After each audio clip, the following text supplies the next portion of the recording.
இயேசுவுக்கே மகிமை, இயேசுவுக்கே நன்றி, மரியே வாழ்க. நல்லா இருக்கிறீங்களா? இயேசுவில் பிரியமான சகோதர சகோதரிகளே, சிறிய முயற்சி செய்வோம் என்ற சிந்தனையை உங்களோடு தியானிக்க அழைக்கின்றேன். இயேசு விண்ணரசை பற்றிய போதனைகளை போதிக்கும் பொழுதெல்லாம் உவமைகள் வாயிலாக அவர் தன்னுடைய விண்ணரசை பற்றிய கருத்துக்களை மக்களிடத்திலே பகிர்ந்து கொள்கின்றார். அந்த மக்கள் தாங்கள் வாழ்ந்த இடங்களில் பழகிய அல்லது தெரிந்த விடயங்களை இயேசு அறிந்து கொண்டு அதை எடுத்துக்கொண்டு அவர்களுக்கு புரிகின்ற முறையில் தான் சொல்ல வந்த அந்த இறையாட்சியினுடைய விண்ணரசினுடைய கருத்துக்களை மக்களுக்கு புரிய வைக்கின்றார். இயேசு எதை மக்களுக்கு போதிக்க வேண்டும் என்று விரும்பினாரோ அதை போதித்தாரை ஒழிய மாறாக மக்கள் எதிர்பார்க்கின்ற ஒன்றை அவர் போதிக்கவில்லை. எனவே இந்த உவமைகள் இன்னும் சொல்லணும்னா ஒரு கதை அது போன்று எடுத்துக்கொண்டு மக்களுக்கு புரியும்படி அவர் போதித்தார். உதாரணமாக குருவானவர்கள் மறையுரை வைக்கின்ற பொழுது, மறையுரையை தொடங்குகின்ற பொழுது ஒரு கதை சொல்வார்கள், அல்லது ஒரு நகைச்சுவை சொல்வார்கள், அல்லது ஒரு உண்மை நிகழ்வுகளை சொல்லி அந்த மறையுரையினுடைய மைய கருத்தை அதன் வழியாக புரிய வைப்பார்கள். பிரசங்கம் முடிச்சுட்டு வந்தோம் அப்படின்னா, ஃபாதர் உங்க மறையுரை சூப்பரா இருந்துச்சு ஃபாதர், இதுவரைக்கும் என் வாழ்க்கையில இதே மாதிரி ஒரு மறையுரையை நான் கேட்டதே இல்லை ஃபாதர் அப்படின்னு எல்லாம் சொல்லுவீங்க. உடனே நாங்க கேட்போம், என்னம்மா மறையுரை வச்ச உடனே அந்த கதை சொன்னீங்க பார்த்தீங்களா, அந்த கதையை இது வரைக்கும் நான் கேட்டதே இல்லை ஃபாதர். அந்த ஒரு நகைச்சுவை சொன்னீங்க பாருங்க, எவ்வளோ சிரிப்பு பாரு. அப்போ நான் பிரசங்கத்தில் சொன்ன இறை வார்த்தை, வாழ்க்கை மதிப்பீடுகள் அதையெல்லாம் ஒன்றும் தெரியல, அதெல்லாம் என்ன பாரு அப்படின்னு. இந்த மாதிரி பிரசங்கத்தை நான் கேட்டதே இல்லை என் வாழ்க்கையில் அப்படின்னு சொன்னாலே நம்ம கொஞ்சம் உஷாராயிக்கணும். அப்போ ஏன் அதை பயன்படுத்துகிறார் என்றால், அந்த சொல்ல வந்த கருத்துக்களை மக்கள் புரிந்து கொள்ள வேண்டும். அதனால் தான் நற்செய்தியில் சொல்கிறார், உவமைகள் வாயிலாக நான் போதிக்கிறேன் என்று. இன்றைய நற்செய்தியில் நாம் பார்க்கின்றோம், மத்தேயு அதிகாரம் 13 முழுவதும் அவர் விண்ணரசின் போதனைகளை உவமைகள் வழியாக போதிக்கின்றார். இதில் 7 உவமைகள் இருக்கின்றன. விதைகள், கலைகள், கடுகு விதை, புளிப்பு மாவு, வலை, முத்து, புதையல் என இந்த 7 உவமைகளை பயன்படுத்துகிறார். அதில் தான் இன்றைய நற்செய்தியில கடுகு விதை மற்றும் புளிப்பு மாவு இந்த உவமையை பற்றி நாம் சிந்திக்க அழைக்கின்றேன். விண்ணரசு புளிப்பு மாவோடு ஒப்பிடப்படுகின்ற பொழுது அதனை நேர்மையான கண்ணோட்டத்தோடு இயேசு ஒப்பிடுகிறார். ஏனென்றால் லூக்கா நற்செய்தி அதிகாரம் 12:1 நாம் பார்க்கின்றோம், பரிசேயருடைய புளிப்பு மாவை குறித்து எச்சரிக்கையாக இருங்கள் சொல்றார். அப்ப அவர்கள் அந்த தீமைகள் எதிர் விளைவை அவர்களுடைய புளிப்பு மாவு உருவாக்கும். எனவே அதை குறித்து கவனமாயிருங்கள் என்று சொல்கிறார். ஆனால் இங்கே சொல்வது ஆண்டவர் நேர்மறையாக சொல்கின்றார். பிரியமான சகோதர சகோதரிகளே, கடுகு விதை, புளிப்பு மாவு, இந்த இரண்டையும் பற்றி நாம் சிந்திக்கின்ற பொழுது மிகச் சிறியதாக இருக்கின்றது. அது கடுகு விதையாக இருக்கலாம் அல்லது புளிப்பு மாவு. அளவில் மிகச் சிறியதாக இருந்தாலும் இது ஏற்படுத்தக்கூடிய தாக்கம் மிகப்பெரியது. கடுகு ரொம்ப சின்னது, ஆனால் அதில் வானத்து பறவைகள் தங்குகின்ற அளவிற்கு மிகப்பெரியதாக வந்துகிறது. புளிப்பு மாவு ஈஸ்ட்னு சொல்லுவாங்க, கொஞ்சோண்டு எடுத்து இந்த மாவுல போட்டோம்னா பொங்கி வரும். அப்ப அளவில் சிறியதாக இருந்தாலும் அது ஏற்படுத்தக்கூடிய தாக்கம் மிகப்பெரியது. உதாரணமாக சொல்ல வேண்டும் என்றால், நம்முடைய தாய் ஆரோக்கிய அன்னை பாலஸ்தீன் நாட்டில் அந்த நாசரேத் என்ற உலகம் அறியாத தெரியாத ஒரு சிற்றூரிலிருந்து வந்தவர்கள். ஆனால் இன்று கிறிஸ்தவர்கள் மட்டுமல்ல, எல்லா மதத்தினரும் புகழக்கூடிய போற்றக்கூடிய ஒரு பெரிய விருட்சமாக அவர்கள் வளர்ந்திருக்கின்றார்கள். அவர்கள் போற்றப்படுகிறார் என்றால் கடவுளால் இயலாதது ஒன்றுமில்லை. அவர்கள் சொன்ன அந்த ஒரு சிறிய வார்த்தை, ஆமென் அப்படியே ஆகட்டும் என்று சொன்ன அந்த ஒரு சிறிய வார்த்தை இவ்வளவு பெரிய மீட்பை நமக்கு கொண்டு வந்திருக்கின்றது. எனவே சிறிய முயற்சி செய்ய நாம் பழகி கொள்ள வேண்டும். சில பேரை பார்த்தோம் அப்படின்னா, எண்ணத்தை கண்ணாயிரம் அப்படின்னு சொல்லுவாங்க. சாப்பிட்டியா? எண்ணத்தை சாப்பிட்டு. ஸ்கூலுக்கு போகணும், எண்ணத்தை ஸ்கூலுக்கு போயிட்டு. இன்னைக்கு காலையில பூசை இருக்கு, எண்ணத்தை பூசைக்கு போயிட்டு. இன்னைக்கு அன்பியம் இருக்கு, எண்ணத்தை அன்பியத்தை போயிட்டு.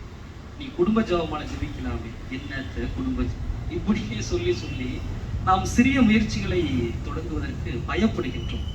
மார்க் பெவின் என்ற ஒரு எழுத்தாளர் இவ்வாறாக சொல்கின்றார், சில பொருட்கள் அல்லது செயல்கள் பார்ப்பதற்கு சிறியது போன்று தோன்றினும் அவை ஏற்படுத்தும் தாக்கம் மிகப்பெரியது என்று சொல்கிறார். எனவே கடுகு விதை புளிப்பு மாவு அளவில் மிகச்சிறியதாக இருந்தாலும் ஏற்படுத்துகின்ற தாக்கம் மிகப்பெரியது.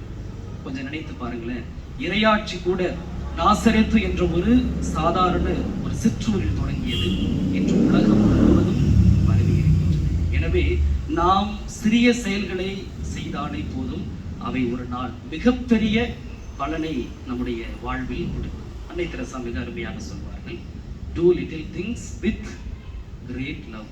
நீங்கள் சின்ன சின்ன சிறிய சிறிய காரியங்களை மிகப்பெரிய அன்போடு செய்யுங்க. நம்ம எத்தனையோ கிலோமீட்டர் பயணத்தை தொடர்கிறோம், ஆனால் அந்த பயணம் முதல் அடியில், அந்த சிறு அடியில் தான் ஆரம்பமாகின்றது. எனவே பிரியமான சகோதர சகோதரிகளே, சிறிய செயல் செய்வதில் நாம் அதிக அக்கறை எடுத்துக்கொள்வோம். உதாரணமாக நீங்க நினைச்சுக்கலாம், ஒரு சின்ன செயல் தானே, இது என்ன பெரிய மாற்றத்தை ஏற்படுத்த போகிறது என்று சில நேரங்களில் நாம் நினைப்போம். ஒண்ணு வேண்டாம், ஒரு சிரிப்பு, காலையிலேயே ஒரு அருமையான ஒரு சிரிப்பு சிரிச்சு பாருங்க.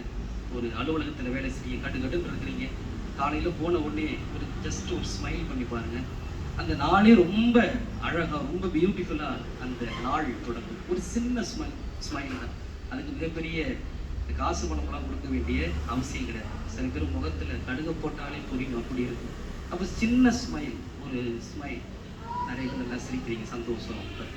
பிரியமான சகோதர சகோதரிகளை தட்டி கொடுப்பது, வாழ்த்துவது, வெரி குட், கமான், அவர்கள் தோல்வியில கீழே விழுந்துட்டாங்க, பரவாயில்ல, வந்துடலாம், வாங்க.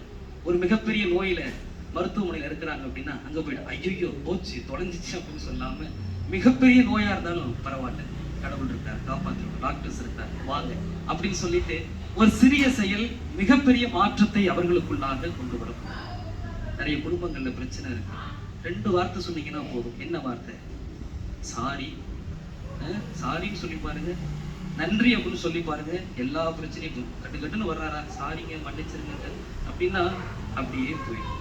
அப்ப இந்த சிறிய செயல்களில் நாம் கவனம் செலுத்த வேண்டும். ஒண்ணு வேண்டாம், பிரைஸ் தி லார்ட் அப்படின்னு சொல்றோம். நிறைய பேர் கைகளை உயர்த்தி பிரைஸ் தி லார்ட் அப்படின்னு சொல்றோம். சில பேர் உயர்த்தும் போது பிரைஸ் தி லார்ட் போதும் பாட்டுங்க, அந்த பிரைஸ் தி லார்ட்னு சொல்லும் போதே சிறிய ஒரு வார்த்தை தான் பிரைஸ் தி லார்ட் அப்படின்னு. ஆனா வாய் வரமாட்டுது, பிரைஸ் தி லார்ட் சொல்றதுக்கு வாய் வரமாட்டுது. ஆனா கெட்ட வார்த்தை, தீய வார்த்தை பேசுவதற்கும், அடுத்தவர்களை பற்றி பேசுவதற்கும் நம்முடைய வாயும் கையும் பயங்கரமா நீளும். ஆனால் கைகளை உயர்த்தி பிரைஸ் தி லார்ட் அப்படின்னாக்கா அதெல்லாம் எங்களுக்கு இல்லை அப்படின்னு சொல்லி praise the Lord, praise the Lord, praise the Lord. இயேசுவில் பிரியமானவர்களே, எனவே இன்னொன்று ஒரு சிறிய செயலுக்காக சொல்கிறேன். திவ்ய நன்மை வாங்குகின்ற பொழுது, பெரியவங்க நிறைய பேர் அமர்ந்திருக்கிறீங்க, திவ்ய நன்மை வாங்குகின்றோம். எப்படி வாங்குகின்றோம்? முன்னாடி எல்லாம் திவ்ய நற்கருணை அங்கு வாங்க வருகின்ற பொழுது தலை முக்காடு ஆண்டு கை குவித்து நற்கருணை கொடுக்கின்ற பொழுது தலை வணங்கி கிறிஸ்துவின் திருவுடல் என்று சொல்கின்ற பொழுது ஆமேன் என்று சொல்லி நன்மை வாங்குவோம். இப்ப கிறிஸ்துவின் திருவுடல் ஆமேன் சொல்றோமா? இல்ல. பல பேர் நாங்க கேட்போம், எங்க நீங்க கிறிஸ்டினாங்க அப்படின்னா, என்ன ஃபாதர் நீங்க எங்களை பார்த்து கிறிஸ்டினான்னு கேட்டுட்டீங்க, எந்த அடையாளமும் தெரியலையே. ஒரு வீட்டுக்கு வீடு வந்திருக்க போனேன், அந்த வீடு நம்ம கிறிஸ்தவ வீடா அப்படின்னு தெரியாம முழிச்சுக்கிட்டு இருக்கும் பொழுது ஒருவர் வந்து, ஃபாதர் அது நம்ம கிறிஸ்தவ வீடு வந்துறீங்க அப்படின்னாரு. மந்திரிச்சுட்டு வந்தேன். முன்னாடி கிறிஸ்தவ வீடுக்கெல்லாம் அடையாளம் இருந்துச்சு. என்ன அடையாளம் இருந்துச்சு? வீட்டுக்கு முன்னாடி ஒரு அந்தோனியார் சக்கரம், இல்ல ஒரு மிக்கலாண்டவர் படம், இல்ல காம்பவுண்ட்ல ஒரு சுருவம் இருக்கும். நம்ம கிறிஸ்தவ வீடுன்னு தெரிஞ்சு உள்ள போய் மந்திரிச்சுட்டு வருவோம். இப்ப இப்படி இருக்கு, நாக்கத்தவங்க கூட பெரிய பொம்மை தான் வச்சு பயமா இருக்கு, வீட்டுக்குள்ள வராதீங்க அப்படின்னு சொல்ற அளவுக்கு இப்படிப்பட்ட நிலைமையில நாம் இருக்கின்றோம். எனவே பிரியமான சகோதர சகோதரிகள், சிறிய செயல், மனவெள்ளிய ஜெபம் அப்படின்னு இப்ப உள்ள பிள்ளைகள் எல்லாம் கேட்டோம்னா, மனவெள்ளிய ஜெபமா அப்படின்னா என்ன அப்படின்னு கேட்பாங்க. ஜாக்கெட்ரி பிரேயர், பிரைஸ் தி லார்ட், இயேசுவுக்கே புகழ், மரியே வாழ்க என்று இது ஒரு சிறிய ஜெபம் தான், மனவெள்ளிய ஜெபம். ஆனால் மிகப்பெரிய மாற்றத்தை ஏற்படுத்தக்கூடும். நீங்கள் இந்த மனவெள்ளிய ஜெபத்தை இயேசுவே மரியே வாழ்க, பிரைஸ் தி லார்ட் என்று சொல்லி பாருங்கள். உங்களுடைய இதயம் நல்ல எண்ணங்களால், தூய எண்ணங்களால் நிரப்பப்படும். அப்படியே நிரப்ப நிரப்ப நம்மிடத்தில் உள்ள தீயவை எல்லாம் அகன்று போய்விடும். எப்ப பார்த்தாலும் நெகட்டிவ், கெட்ட எண்ணங்கள், தீய எண்ணங்கள் அப்படி பேசிட்டு இருக்கும். இதை சொல்ல சொல்ல ஒரு நல்ல எண்ணங்களால் நம்முடைய உள்ளம் நிரப்பப்படும். அப்பொழுது நாமும் சரி, நம்முடைய குடும்பமும் சரி, நம்மோடு சுற்றி இருக்கின்றவர்களும் அந்த நன்மை தந்தத்தை அவர்கள் உணர்வார்கள். நல்ல எண்ணங்களால் நிரப்பும், பாசிட்டிவா இருக்கும். இதுதான் ஒரு புலவர் தன்னுடைய நண்பரை பார்ப்பதற்காக ரொம்ப நாள் கழிச்சு வீட்டுக்கு போயிருக்கார். நண்பரை பார்த்த சந்தோஷத்துல என் நண்பர் வந்திருக்கார், மனைவிகிட்ட கூப்பிட்டு என் நண்பர் வந்திருக்கிறார், அதனால மத்தியானம் தடபுடலா சாப்பாடு செய்யணும் அப்படின்னு சொல்லிட்டு மனைவிகிட்ட உத்தரவு போடுறாங்க. அந்த மனைவி கிச்சனுக்குள்ள போயிட்டு கூப்பிடுறாங்க, உள்ள வாங்க அப்படின்னு. என்ன உள்ள வாங்க சொல்றேன் அப்படின்னு, நீங்க பாட்டுல உங்க நண்பர் வந்தோடனே சாப்பாடு செய்ய, அதை செய், இதை செய்யன்னு சொல்ற, சமைக்கிறதுக்கு ஒண்ணுமே இல்லை, எப்படி செய்யறது அப்படின்னு கேட்கிறேன். இவர் சொல்றார், நீ என்னைக்கு இருக்குன்னு சொல்லி இருக்கிற, உன்னை கல்யாணம் பண்ண நாள்ல இருந்து இல்ல இல்ல இல்லன்னு சொல்லி தானே பழகி இருக்கிற.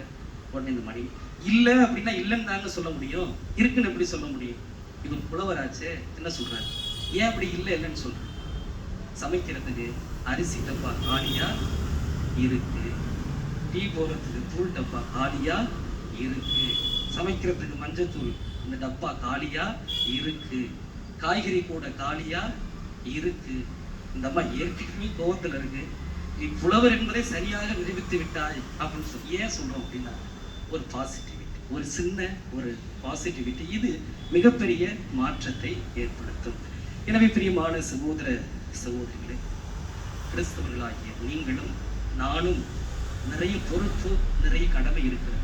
நாம் ஒரு சிறிய செயலை செய்தால் சொன்னார், அதே ஒரு தீயதை செய்தால் அப்படின்னு சொன்னாங்க. அப்ப உங்களுக்கும் எனக்கும் நிறைய கடமைகள், பொறுப்புகள் சிறிய செயல்கள் செய்யும்படியாக அடங்கி இருக்கின்றன. எனவே நாம் சிறிய செயல்தானே என்று இல்லாமல், இந்த புளிப்பு மாவும் இந்த கடுகு விதையும் அளவில் சிறியதாக இருந்தாலும் மிகப்பெரிய மாற்றத்தை ஏற்படுத்துகிறது.